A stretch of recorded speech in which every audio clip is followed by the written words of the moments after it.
Okay, so everybody heard that, right? Yeah. Yes. Yeah. Okay, all right. Okay, so I'm going to go ahead and mute everybody. And, okay, Joanne, you there?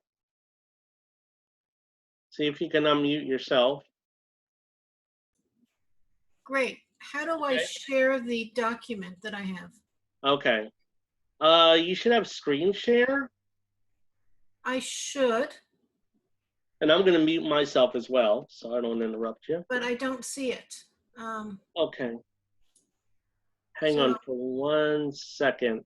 Hang on, guys. Bear with us for 1 minute. This is a work in progress. All new participants left parent 60 input search keyword 156142 151513 redesign make letters Carol for Joanne Floor Joanne mute button more options for Joanne mute button more options enter context spotlight video make host withdraw code assign the type post catch rename stop video spotlight video make host withdraw code dash host permission make spotlight video enter F. Okay. Because I allowed screen sharing. Okay. Do you do that or? Let me try. Right now, I'd say no. No? Oh boy. Oh dear. And I know that that feature's on because I made sure it was on. Mm-hmm. Mute button. More options for 15616426000. Yes, one button. Go button. Go slower button. Go faster button. More nonverbal feedbacks button. Clear all button. Invite left parent alt button. Mute all left parent alt. More options to manage all participants button. Okay, so we're going to do this presentation without a screen because we can't share the screen. All right, so today is Throwback Thursday. Do you remember guide, protective techniques, tactile maps, and so much more? By Joanne Challam, Comms EDS of In Focus Mobility and working with FOCB. So we're going to talk about guide, and I have a short YouTube presentation that shows some interesting guide etiquette. So the gentleman that is narrating is totally blind, and he's working with a person who is sighted who has never worked with someone to explain guide. So let's see if I can open up that.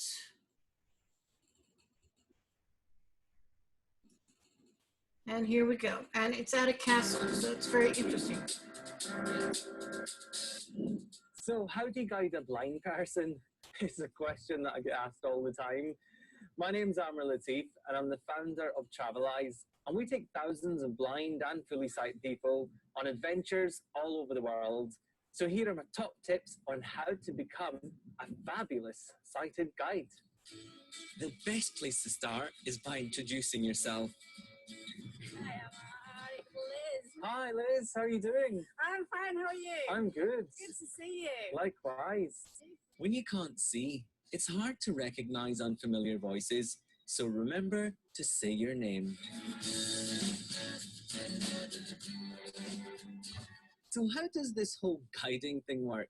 It's easy. Just ask your partner. Okay, so Anna, how do you like to be guided? I'll take the back of your right arm, please. My right arm. Perfect. That way I'm a step behind you. And it means if you fall off the edge of a cliff, I know when to stop. And so your arm, instead of having it up, do you want to put it down? And just relax it. I don't want you to end up with a stiff arm. Lovely. Okay, are you ready? Yeah, let's go. Everyone's different. Some blind people might prefer to put a hand on your shoulder, or if they have more sight, they may just walk beside you. So what do you do when it gets a bit tight for space? Oh no, we're coming to a narrow bit here. Okay, the best thing to do is if you drop your arm behind you, and when you get there, and then follow in behind you. Like that? Perfect. That's great. And they just went through a narrow passageway. Is it still narrow? Oh no, we're through. You just wanted us to do the conga, didn't you, Liz? Always let the person you're guiding know when the narrow space has passed by bringing your arm back to your side.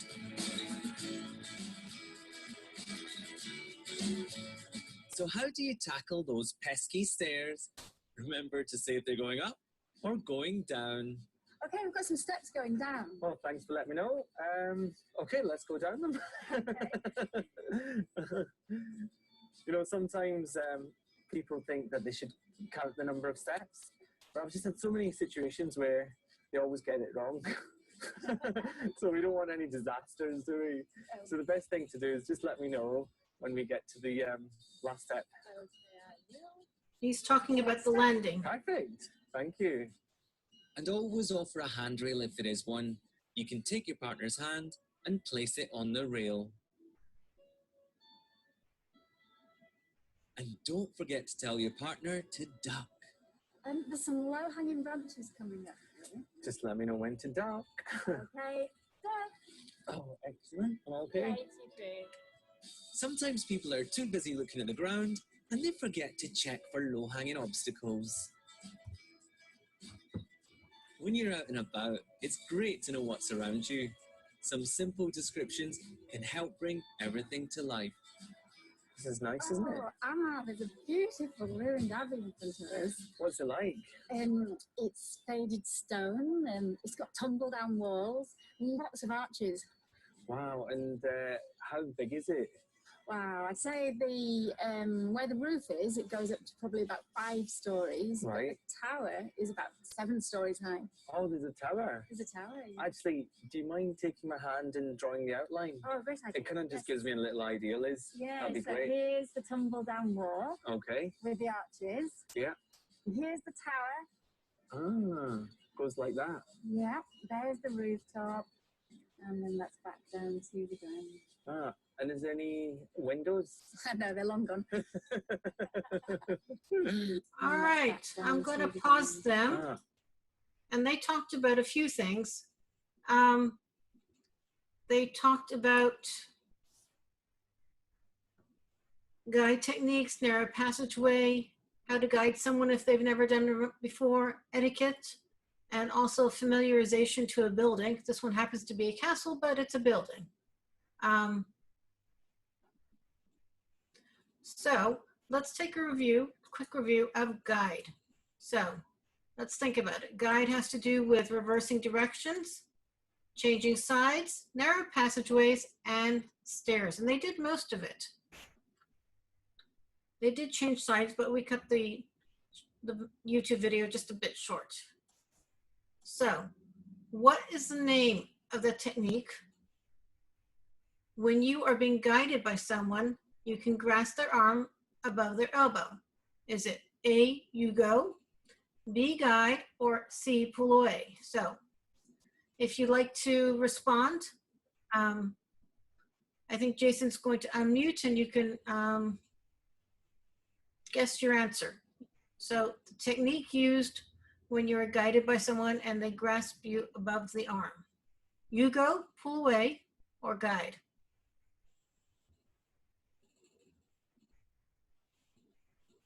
Alta, content left panel, audio Alta. Hang on. Enter full screen left there. Hang on, Joanne. I thought everybody was unmuted. Meeting information. You are using enhanced. Okay. Pause recording left. Stop record. Muted. Currently unmuted. Alt plus A. Audio settings. But stop my video. Alt plus B button. I can give you some background music. Yeah. Da, da, da, da, da, You da. should actually be able to unmute everybody.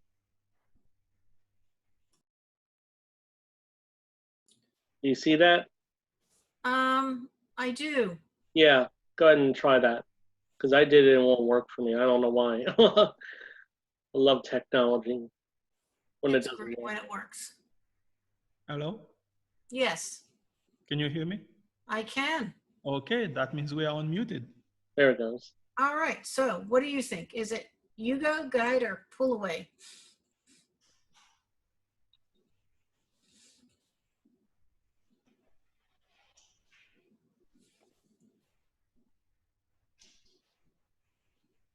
Any guesses? Where'd everybody else go? Wow. I don't know. Is everybody else unmuted? Oh, there they are. I just unmuted. That was me. I said it was guide. I don't know what the answer is, but that was my guess. Well, survey says you are correct. It is guide. Oh, yes. You win the prize. Good. So the next question is, what is the name of the technique when you're being guided by someone and you need to travel through smaller spaces? It could be a doorway, an entrance, or even a setting in an auditorium. So settling into an auditorium, rather. Is it, your options are guide, we schlep, or narrow passageway? Narrow passageway. Yes. I think we schlep was, that was an easy one to eliminate. Good answer. Another question. What is the name of the technique when you face someone and switch sides? Is it changing sides, do-si-do, or watch me? Watch me. Nice guess, but let's see if there are any other answers. I say do-si-do. I think it's very enthusiastic, but let's try for another answer. That's a squid answer. Okay. There's only one left. Yes, and what could that be? A. A, changing sides. All right. That is the correct answer. So if you're changing sides or reversing directions, the fun name would be do-si-do, but it's really changing sides or reversing directions. Can I ask Okay. a question, Ms. Joanne? You can. So it is up to the blind person to train the guide, because the person guiding you doesn't know how to guide the blind person. So as blind people, we need to know these techniques so that when someone is guiding us, we can tell them how to guide us. Don't you think? Is that how it works? Well, you have to have the baseline, yes. And then you have to adjust it to your individual preferences. Like some people are very fast walkers, and the idea is that the person being guided, you have to catch up with them. So me as a vertically challenged person would have to walk quickly to keep up with you, but that's my responsibility. Joanne, may I have a comment? Sure. I think that part of the difficulties of being blind is that you assume that a person that isn't blind, that's trying to help you, Right. automatically knows what you need. And they just don't. You got to be the one responsible for telling them what you need, so you can get the proper treatment or the proper needs, proper things that you need. Because if Well- you don't tell them, they have no way of knowing. I think it's teamwork. I think as an orientation mobility specialist, Mm-hmm. if we're talking about guide, you have to advocate for yourself. You know, if I'm walking too slow and you're a fast walker or vice versa, if let's say that you are anxious and you're grasping onto me a little bit too tight, it's my job to tell you to lighten up just a little bit. Right. And it's my job as the person guiding you to describe what's going on so that if you're taking that last step on the stairs, you don't kind of overstep and do a giant step that's not there. But I agree, you have to advocate for yourself, and then Correct. it's the job of the instructor to kind of interpret what you're saying and see what strategies and techniques you can be taught so you can be better at traveling. Yeah, Make sense? that's a good point. The point I was making is we are assuming the guide knows how to guide the blind person. If, let's say, for example, you go to Walmart, we go to Walmart, and someone offers to help us, someone offers to guide us, Right. they don't know how to guide a blind person. So it is up to the blind person to train that person in real time on how to guide the blind person. But that's what I was saying. That's Agreed. exactly what I was saying. Because think about it. Okay, you have professionals and you have people who are around people who are blind who might know, you know, how to guide someone properly. But if you haven't been through that initial training, there's the assumption, and you can't assume because they need to be educated like everybody else. Well, the thing is that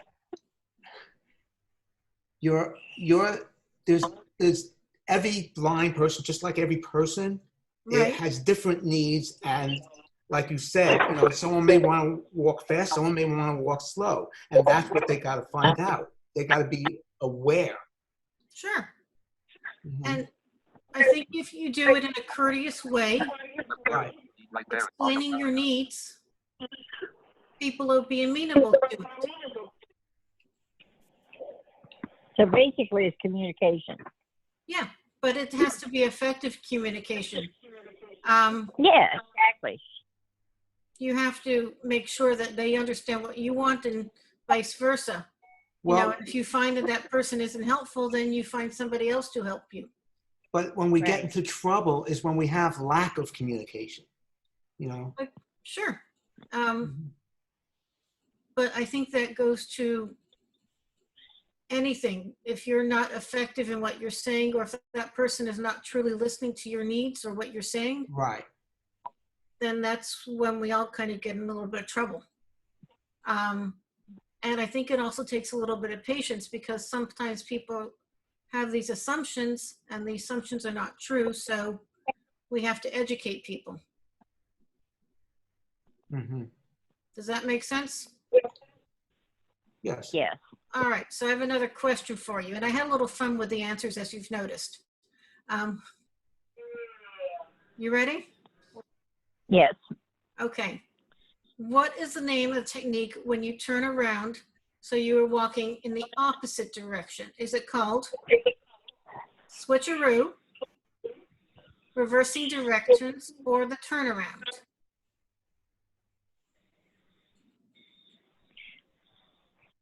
Reversing I would think reversing direction. Reversing directions. I think that is the correct answer. You do win the prize. Congratulations. I just had a little fun with the possible alternative answers. So here's another one. And it. Or if they could see what you were wearing right now. What is the name of the technique when you grasp the railing and then grasp the guide as you go up and down these things? And I didn't write the word of these things. Is it? That means steps. Stairs. Oh, Stairs. you didn't even give me a chance to list my funky answers. Well, your options were elevation, say it again, or stairs, and you win again with stairs. Stairs. Mhm. Okay. All right, so I have a Hey, I picture want of to check. people raising their hands for the questions, and then another picture of thumbs up and clapping that says nicely done. So now we're going to go into the next section, and I'll describe the picture. It is, imagine, sorry? You want anything from outside? Whatever you're getting. All right, so we're going to talk a little Is bit that a effective certified techniques. cashier's check? So Jason, if you could, I'm going to talk a little bit about protective, and then we'll unmute again in a minute. Okay. I called the bank. They're going to issue me new ones today. Why? Because today's the last day those can be cashed. Result was Ada. Well, All I right, called the bank. so No everyone problem. should be muted again. Oh, we can't. We don't have that number. We're waiting for the state now. Or whoever it comes from. you must have had one with you. No, they never had one. That's what we thought out 20-some years. All right, Can you So- mute? upper body protective You're techniques. getting some for yourself? Okay, so there's a picture of a fox in a karate outfit. And Fox in a karate outfit. so it's protective, arms up. So these are upper body protective Give me that techniques. other yellow ball. Your arm will act as a bumper to protect the upper part of your body from, let's say, kitchen cabinets, left open, upper drawers left open, and shelves. So we have, they cannot protect you, however, from drop-offs, steps, stairs, or ramps. So the quick review of the technique is raise your arm to your shoulder height and extend it out. So kind of bend it at the elbow and stretch it out. And then move your hand approximately 10 to 12 inches away from your shoulder. You want to make sure that you're curling your fingers because you don't want to make sure that you want to ensure they do not get jammed up. And keep your elbow chest high while you raise the forehand diagonally across the body until it's about 10 inches height. So, survey says with lower body protective techniques, and it's the same picture of the fox with his arms up, one down, in a kind of defensive stance in his karate outfit. It's very cute. And this is lower body protective techniques. So you're flipping directions. So this is going to protect you from walking into counters and other things that are lower. So it's supposed to act as a bumper and help you protect yourself against kitchen counters, table edges, nightstands, and the back of chairs. Again, the disclaimer, it does not help you with any kind of drop-offs or anything else. So don't depend on this for helping out in that way. You should be using a cane or something else to help you find those things. So you want to extend your arm out, position it downward as if you're pointing to the floor. You want to curl your fingers and stretch out your hand about 10 to 12 inches from your body. So I have some more inquiring questions for you. And again, I had a little fun with the answers. We ready? You were doing great with the other ones. What is the name of the technique used to protect yourself above the waist from something like open cabinet doors? Is it A, tipsy toe protective techniques, lower body protective techniques, upper body protective techniques? Upper body. C. B or E? C. C, okay. From the waist, that would be, well, waist should be waist down, which would be lower body protective techniques. So it is B as in boy. Okay. The upper body would be waist up. What is the name of the technique used to protect yourself below the waist? Wait, did I mess up? Sorry. Yeah. Yeah, above the waist. I'm sorry. Okay, my bad. C. Yes. So it was, you were correct. What is the name of the technique used to protect yourself below the waist from something like furniture? Now that one, was it balance beam protective technique? Lower body protective technique? Don't smash my hand protective technique? B. A, balance beam protective technique? B. B. B, lower body protective technique. By George, I think you've got it. Good job. Nicely done. So now we're going to talk a little bit about our next segment, which is landmarks and clues. So what are clues? What do we think clues are? Being aware of your surroundings.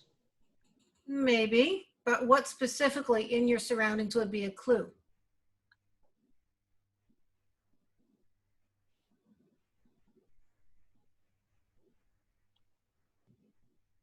Think about it. A clue is kind of like a hunch or an idea, something that would give you a hint. So what would it be?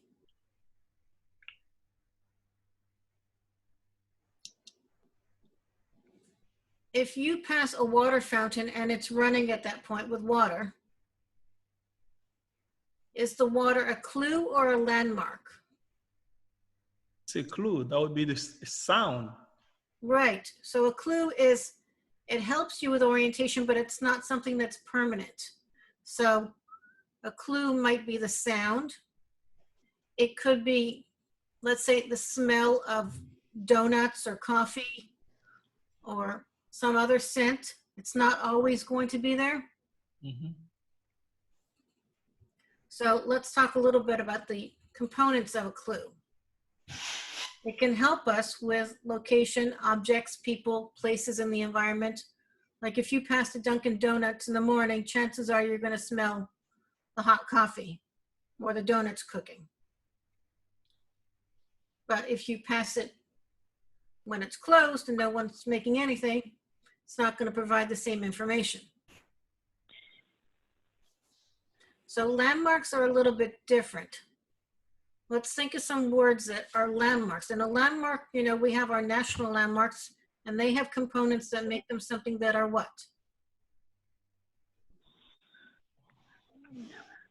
What makes them stand out?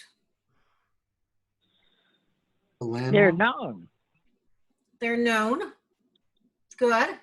So how would we apply a landmark to orientation and mobility? We're not talking about the National Cathedral, but something closer to your neighborhoods.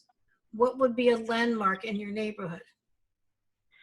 Maybe a drainage ditch or a manhole cover, something like that. Well, hopefully that's not a landmark that you find frequently, but it could be. No. Well, I mean, you could walk over the manhole thing. You could. Yeah. But I was thinking more like a building, something that's been there for a very long time that is known. Oh. Like, I don't know if the manhole cover would be something that would be known because you know the neighborhood. Right. It would be something you'd have to know about if you've been there a long time. Right. So if you walk that every day. Right. If you walked it every day, it would be something that you would know. So it would actually think about it. Is it easily detectable? They make a funky noise. Yeah. Could you recognize it if your cane tip went over it? Probably. Yeah. Is it constant? Is it in a permanent location? And does it... Generally. Sorry? I said generally they're in the same location. Right, but general location to, let's say, you walk around your neighborhood. Like if they did construction, maybe they relocate some of that stuff, but chances are pretty slim. Right. So if you went over the manhole you're comfortable with, you know where it is and it's close to your home, then it offers specific information about your location. Like it could be, let's say, religious institution that's been there for a while. It could be other places that have been there a while. So I'll give you an example. Here's one of the questions. Which one of these, or ones of these, is an object that is easily recognizable and permanent? It helps provide information for a person traveling. Your options are, and it could be more than one, the Empire State Building, the Supreme Court, or diesel fuel. A. A is one of them. Is there another one hiding in there? The Supreme Court building is never going to move. Right. So it could be considered a landmark, right? Yeah. Yeah. But a gas station could be a great landmark as well, because not only of the permanent location, but the smell of it. Right. But this was not a gas station. This was just diesel fuel. Oh.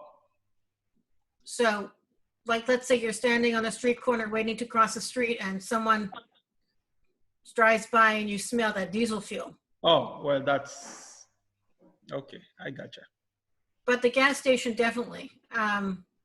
The diesel fuel itself, unless you're at one of these giant places that produces diesel fuel, I don't know if it would fit.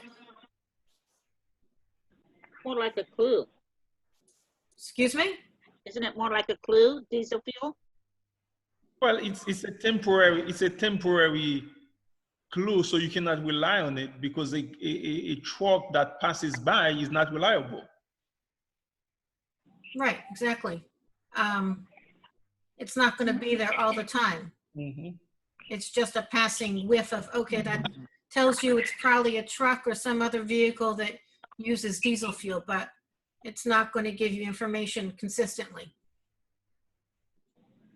So here's another question for you. Which of these is an object that helps provide information for a person traveling, and it should be combined with other information?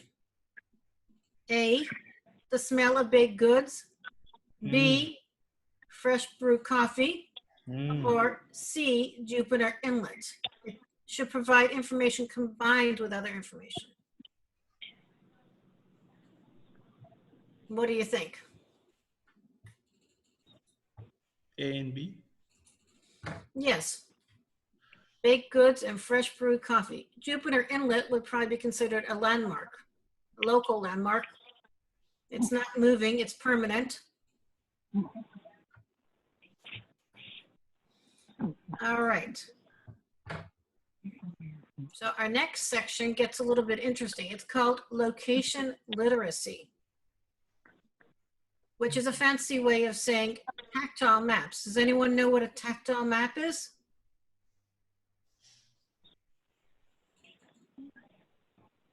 I guess a map with a little bumps on it or something. Yeah. They have these things called wiki sticks, which I just got a bunch of them, and it feels like wax, but they're long, stringy, and you can form them. So you can make, let's say, the shape of a building or the shape of a road and make a map of the area. So when you make tactile maps, the fancy word for it is tactile graphicity. Say that 5 times fast. Yes, graphicity.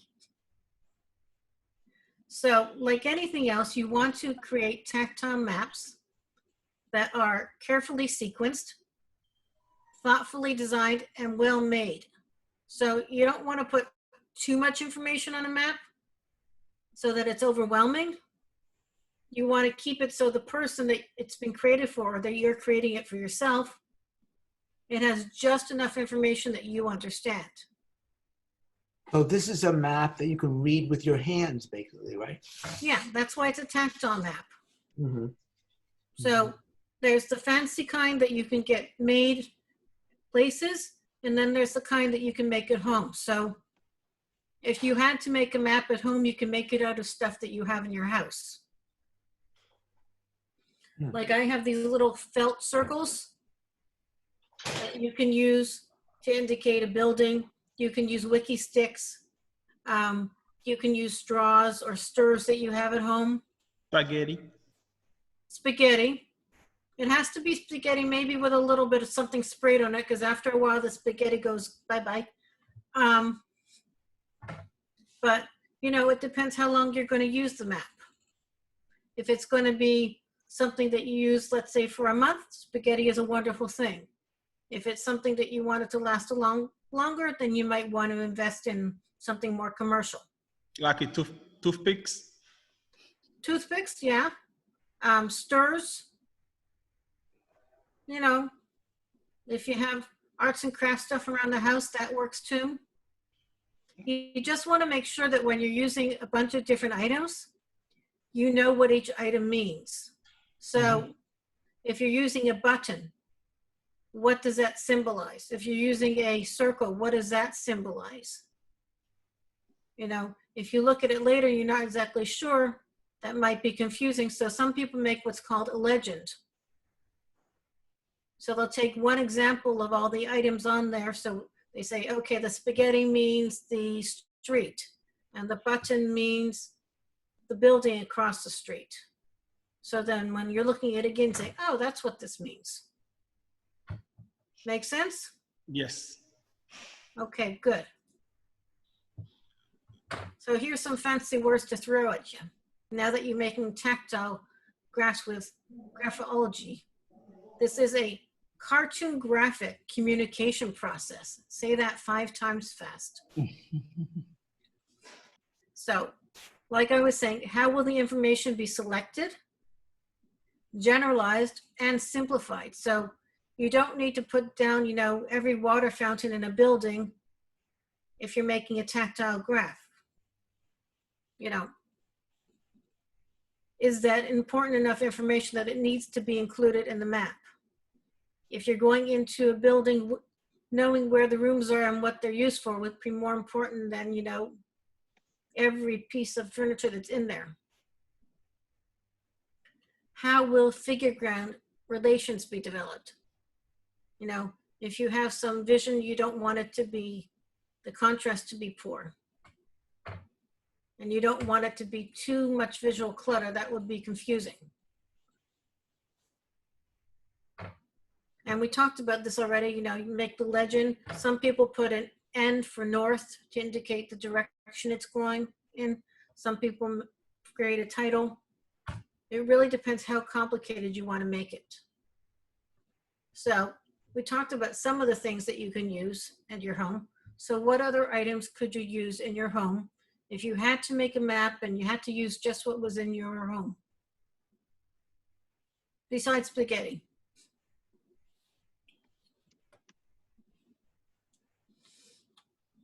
What do you have hiding in your junk drawer that could be used for a tactile map?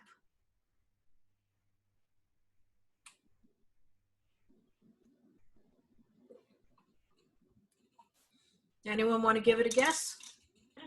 I already guessed topics, so I'll let someone else guess. Okay. I said popsicle sticks. I'm sorry?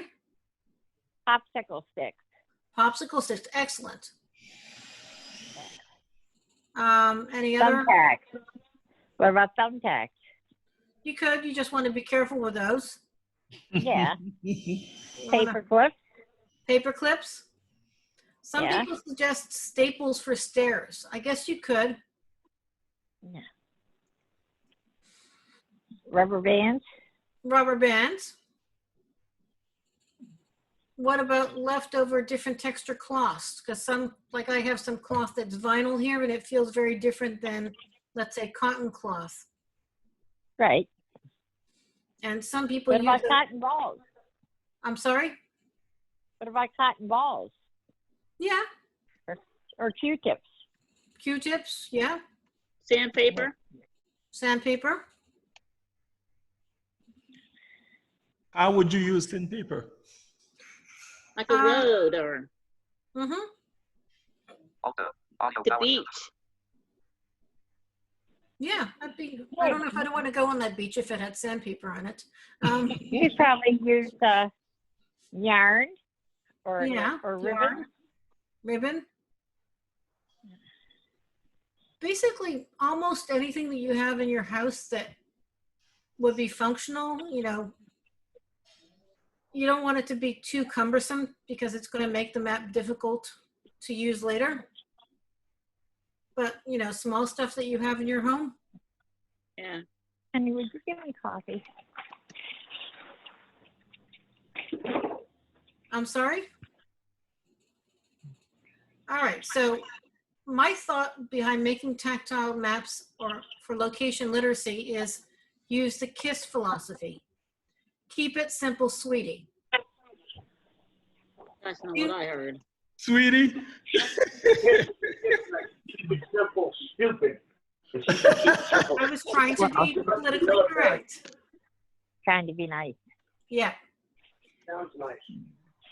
Too much visual or tactile clutter can be confusing. You can always add details, but it's harder to take them off. Keep it simple, sweet, cute. Here's hot translator and WhatsApp. Thanks. So here's an interesting idea. If you want to practice making a tactile map,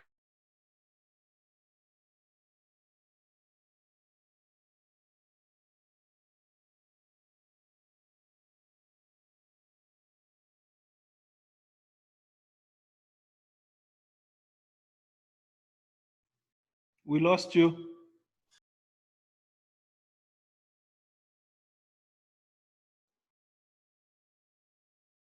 Jason?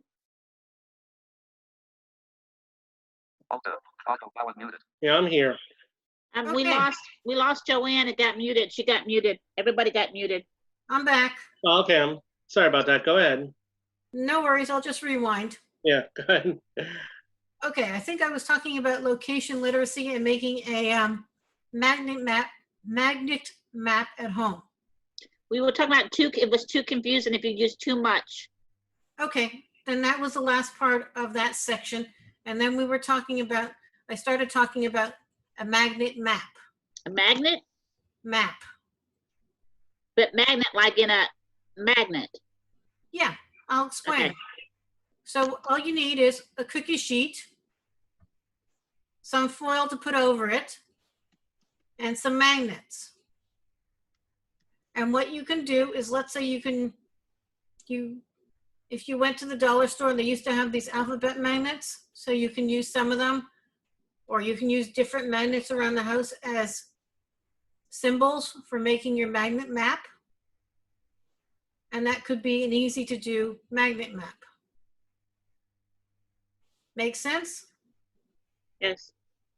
Okay. Still with me? You can still hear me? Okay. So I'm going to segue into something a little bit more sophisticated. The Lighthouse of San Francisco created something that is a very sophisticated tactile map, and it uses something called a live scribe pen. And the live scribe pen, you touch it to the maps that have been created, and it tells you, let's say, they have something called a BART system, which is their public transportation system, and it tells you everything you ever want to know about that particular stop and where you get on and off BART. So it's a quick recording that I thought I would share. And the gentleman that is narrating is completely blind too.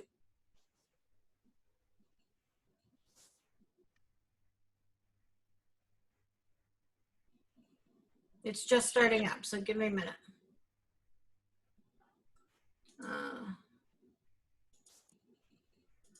Give me 1 second.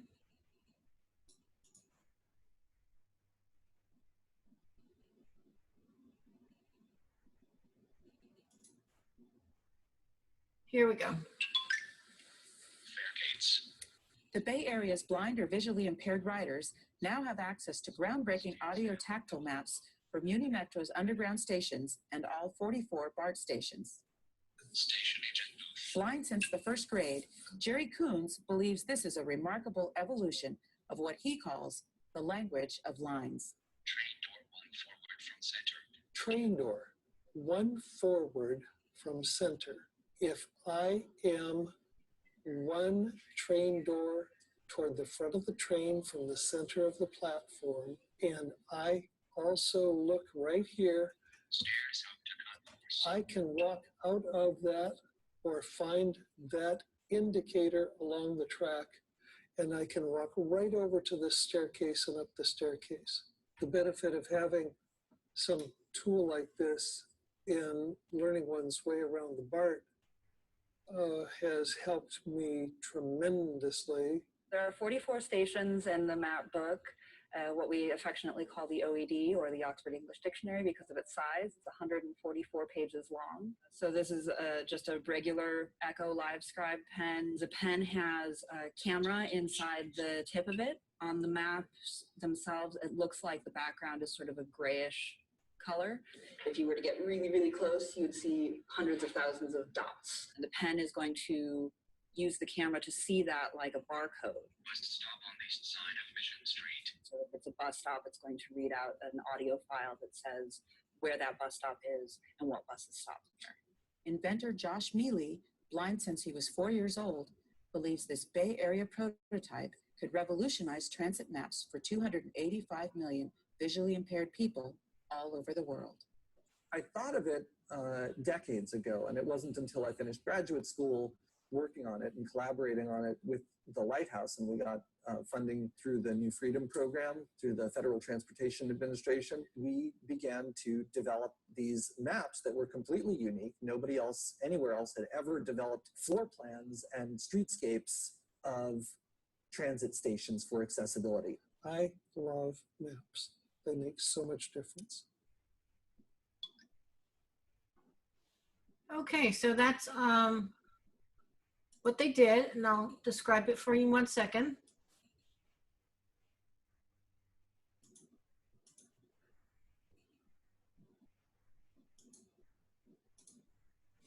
Still with me? Yes. Great. So this gentleman created maps that have the raised print on it, that if it contacts this pen, the pen will read the information and it tells you all about what's on the map. Now, anyone can request that a map be made. You don't have to be from San Francisco.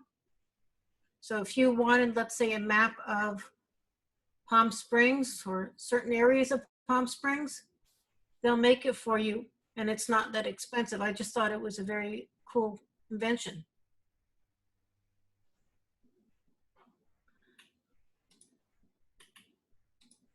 So I have some questions for you guys and gals. So you remember we were using some fancy words before? I'm going to test your memory.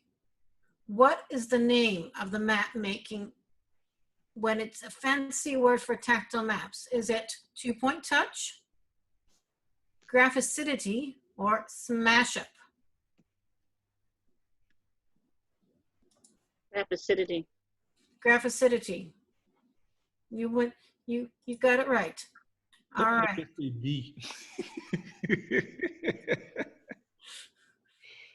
If you can pronounce it, you're also good. Correct. Next question. What type of literacy are tactile maps considered? Financial literacy, reading literacy, or location literacy?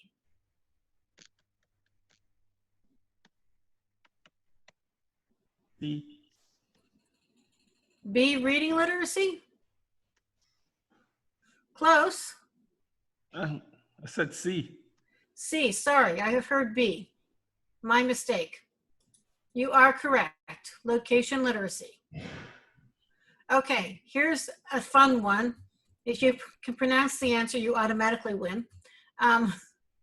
What is the name of the communication process to determine what to place on tactile maps?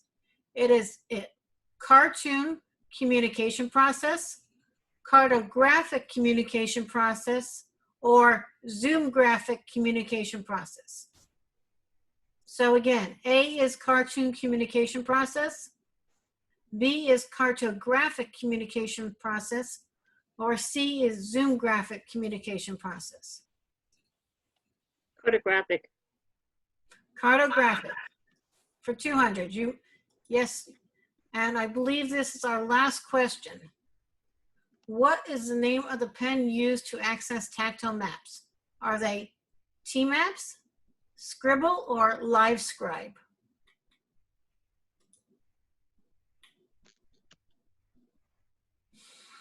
Your options again are T-Map, Scribble, or Live Scribe.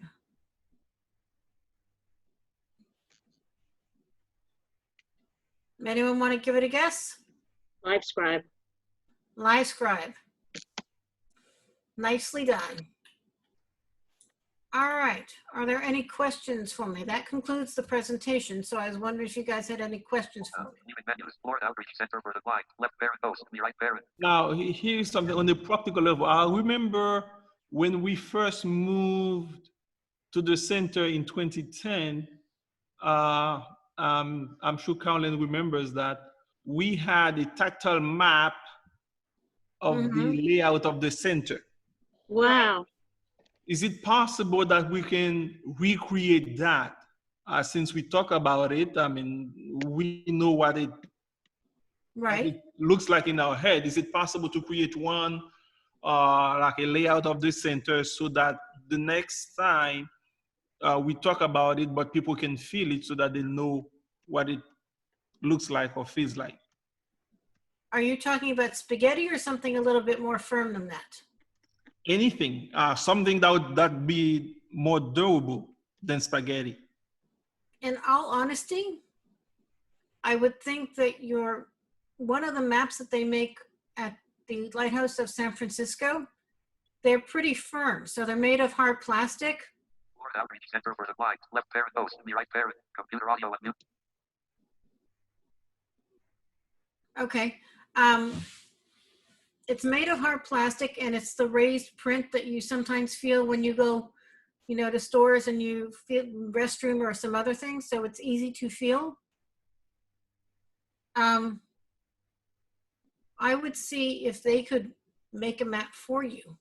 And then if you had one of the live scribes, as people are being introduced to the center, you know, you can let them use it temporarily, at least with someone helping them.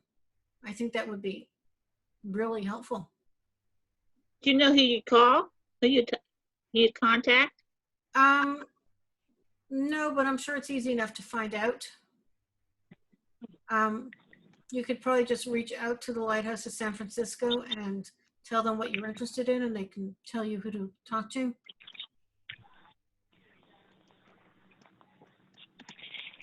Alta, participants left parent 15. Can I say something really quick? Sure. Okay, I'm sorry. For those who are muted, if you didn't mean to be muted and you want to talk, if you're on the telephone, you can do *6. Star 6. That will unmute you. And if you're on the computer, it's Alt A will unmute you. So we notice we have a lot of people muted, so I don't know if the system, we muted everybody or whatnot. So sorry about that. Go ahead. Just want to throw that out there. No worries. Are there other questions about anything that was presented?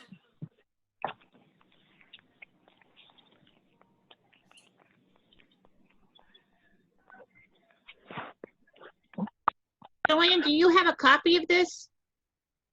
A copy of what? The presentation? Yes, with your question and your Q&A. Yes, I do. I missed a lot of it. Some of the things I don't know ahead of time, the words you used. Right. Unfortunately, technology doesn't always work when we want it to. So my intent was to show and read the questions, but I ended up reading the questions. So yes, it was made in Google Slides, so I can probably just share that. Okay, I just want to finish my notes so that I can fill them in. I kind of like, A, B, C. I didn't get all of them. Sure. Okay, thank you. Sure. Joanne, I thought that was very good, and I learned a lot from that today. Thank you for the presentation. That was outstanding, I think. Yeah, so do I. I think you had everybody, speechless. They were listening. Well, thank you. That's a high compliment from this group. Yeah, I thoroughly enjoyed it. Thanks. I thought that it was also interesting, at least I learned some stuff too. I didn't know there was so much different terminology for tactile maps. Spatial awareness and graphicity and all that good stuff. But the last slide, which I did not describe, has thank you in multiple languages. It says thank you, gracias, danke, merci, etc. Etc. What language is that? Yeah. Yeah. That is Madison giving me a hard time language.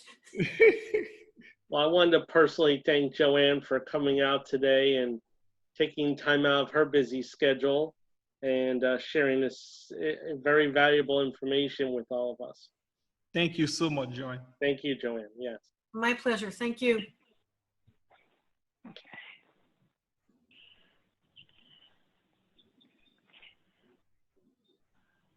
Carolyn, you still there? I'm sure she's probably. She might be muted. Might be muted, yeah. Let me see if I can take care of that. Hang on. I'm going to mute everybody, then unmute everybody and see if that works. Zoom has not been behaving itself today, guys, so I apologize for the technical difficulties. I think that's the Zoom operator. Yeah, well, Yeah, I think so yeah. too. Don't blame the system. Yeah. Yeah.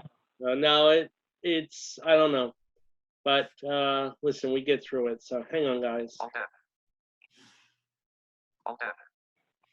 Okay. Is everybody there? Yes. I think Okay. so. I'm here. Carolyn, you there now? I still see some muted people. I see Lenore's is muted. Yeah. He's probably on the phone. He has to do star 6. Let's see what we can do. Hang on.